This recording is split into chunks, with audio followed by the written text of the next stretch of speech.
I know it's hot out here. All right, hey y'all. Paul C. Torina here, nutritional therapist, Adibus Life Coach out of Las Vegas. Here to talk to you today about superfoods, or what we call superfoods. If you've been in the holistic, real food, nutritional realm for any period of time, you've probably come across all these things I'm gonna talk about today. And the reason they're so freaking popular is because, most of us, we transition into real food. It's really exciting, but we all do the same thing day in, day out. We don't get a whole lot of variety.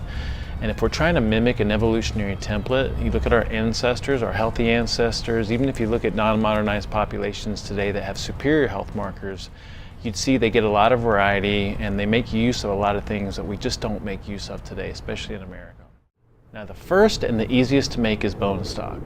Now, when you think about how our ancestors ate, and even non-modernized populations today that go through feast and famine and they make use of everything, when they kill an animal, they eat it nose to tail, meaning they eat everything. They eat all the organs, they eat the brains, they eat the fat, they eat the muscle meat.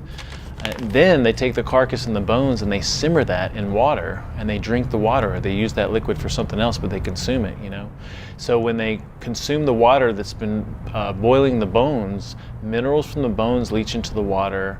Any of the connective tissue, like the joints and the cartilage, dissolve into the water. So when you consume that water, you're getting stuff to make your own bones and joints and connective tissue and tendons. It's great for your skin and great for your digestive system.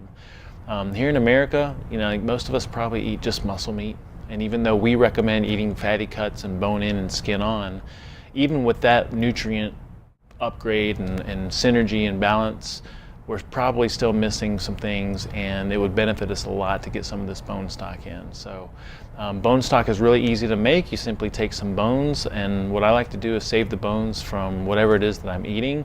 I'll have a little bag in the freezer, and I'll put my rotisserie chicken bones and pork rib bones and pork chop bones and any kind of bone. I mean, I even take bones from friends and little dinners and get-togethers that we have and just take all the scraps and everything and then save them myself. But you can also buy bones from Whole Foods, from other butcher shops, and then I like to get bags of bones from Christensen's Farms through the Vegas Food Co-op. So you just take some bones, fill up a crock pot with it, cover it with water, add a little bit of apple cider vinegar. The apple cider vinegar will help to leach the minerals from the bones.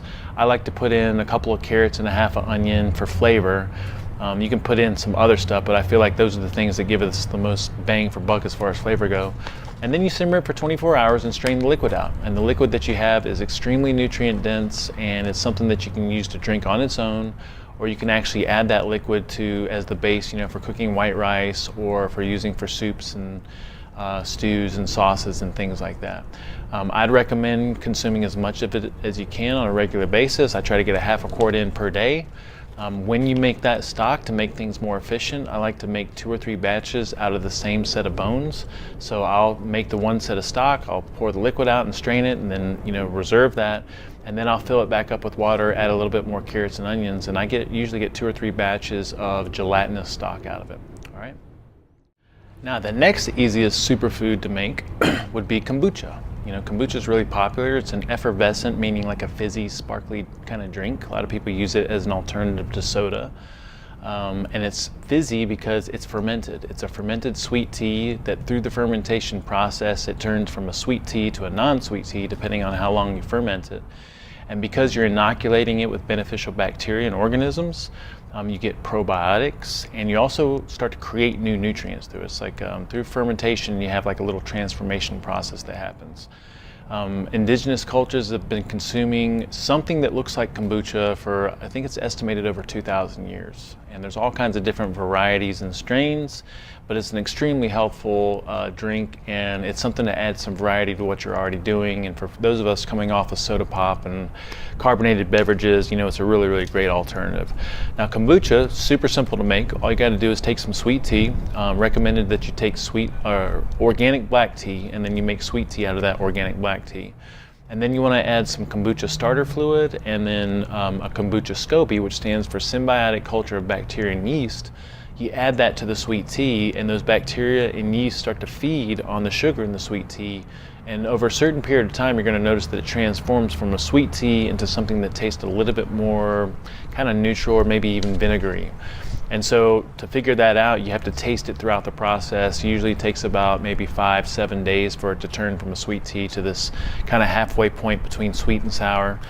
And at that point, you can bottle the kombucha, or you can do a secondary fermentation where you add some fruit juices and some other things that it can feed off of, give it some flavor and give it a little bit more fizz.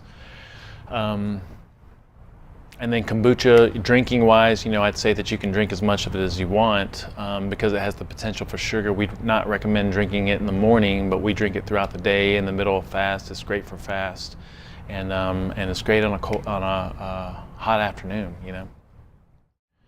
All right, the next superfood would be other fermented foods like fermented produce, specifically fermented vegetables like kimchi and sauerkraut. And you can basically ferment anything when you learn the fermentation process. Now keep in mind, fermentation basically means controlled rotting. So I'm inoculating some, in this case, produce with beneficial bacteria and organisms, and those organisms feed on the produce and they feed on the sugar in the produce, and in that process, they transform the produce into something a little bit more beneficial. In some ways, it pre-digests the produce and makes it easier to digest, but also in that fermentation process, you start to create new nutrients, and you get something that's completely different from what you started from. So the most popular vegetables to ferment are going to be things like cabbage and onions and carrots. And so you can take any and all of those kinds of produce, mash them up, crush them up, cut them into small pieces. We like to mash them up and get the juices out of them. It helps to add some kind of an inoculation, like we like to strain some yogurt and get the whey out of it. So whey from yogurt has a lot of beneficial organisms and provides a really, really good environment for fermentation. You can also use some starter cultures, but then some populations would even just use salt, and salt provides a very good environment for the beneficial bacteria and organisms that we're looking to proliferate in that fermentation process. So you would mash all those things together and then add your salt, add your whey, add your starter culture, and then you would cover it. There's a couple different ways that you can do it. You can seal it and let it burp here and there, or you can cover it and give it some air exchange with the environment around you, but you just got to be careful about other things growing in it. And then you sit it on your counter for a couple of weeks, in a warm environment, and after a couple of weeks you can put it in the fridge and start eating it. Like, it's great. I've got some things that I fermented a couple of years ago that are still in the fridge, because once it's fermented, understand it's already rotted, but it's rotted in a good way, so it's not going to go bad. And then you can just start to eat from that on a regular basis. I've got batches of kimchi and sauerkraut that I've made a couple of years ago that I continue to eat off of. So now some other superfoods to consider that are maybe a little bit more easy to access because you're not really having to do a whole lot of preparation would be things like egg yolks on a daily basis, butter on a daily basis, and then trying to get some kind of shellfish in on a weekly basis. And shellfish would include things like oysters and clams and mussels, shrimp, scallops, and things like that. Extremely nutrient dense, We notice from anthropology, a lot of populations that are inland populations would trade with coastal populations because of the health benefits of these sea-based foods, and then vice versa, to get variety, some of the coastal populations would trade with these inland populations. Now, we do offer a superfoods class, and this class is awesome because it's not just a class. It's part education, but it's also part hands-on workshop. Now, in the educational piece, we talk about all of our superfoods, which include fermented produce, fermented drinks like kombucha, bone stock, egg yolks, butter, shellfish, and a couple of other things. And in that educational process, we talk about a historical context, and we also give recommendations on how often you should incorporate some of these foods into your diet. Now, in the workshop component, we'll get some hands-on experience in making your choice of kimchi or sauerkraut. We'll have all the ingredients there prepped for you. We also go through an example process of how to make kombucha, and we give you your own kombucha starter culture along with a SCOBY. Remember, SCOBY stands for symbiotic culture of bacteria and yeast.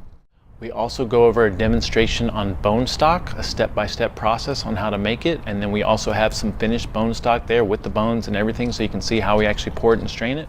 And then we all get to drink some of the bone stock, which is freaking amazing.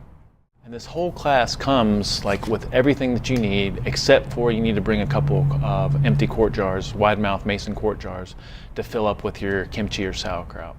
So it's an all-inclusive class. All the produce is prepared. You have your own kombucha starter kit. You get to sample the bone stock, and then we have handouts on all the different superfoods that we talk about, as well as a recommended schedule for incorporating those foods into your daily eating routine. All right. So if you have any questions about any of these superfoods, we'll probably do a separate video and post on each one of these superfoods. But also I'd highly recommend looking at our next superfoods class, because our superfoods classes are awesome. They're great, they're really fun, very educational, and you walk away with a lot of useful tools that you can use for the rest of your life.